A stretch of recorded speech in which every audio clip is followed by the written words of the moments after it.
Welcome to Madasaling Pinoy, your prayer partner. Gospel for today, June 7.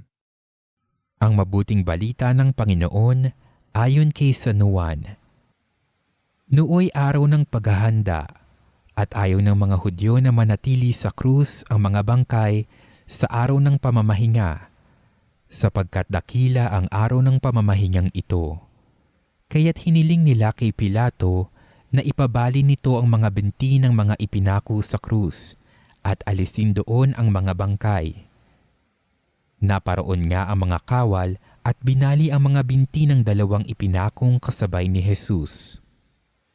Ngunit pagdating nila kay Jesus at makitang patay na siya, hindi na nila binali ang kanyang binti, subalit inulos ng sibat ng isa sa mga kawal ang tagiliran ni Jesus, at biglang dumaloy ang dugo at tubig. Ang nakakita nito ang nagpapatotoo. Tunay ang kanyang patotoo at alam niyang katotohanan ang sinabi niya upang kayo'y maniwala.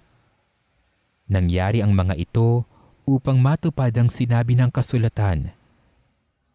Walang mababali isa man sa kanyang mga buto. At sinabi naman ng ibang bahagi ng kasulatan, pagmamasdan nila ang kanilang inulos. Ang mabuting balita ng Panginoon.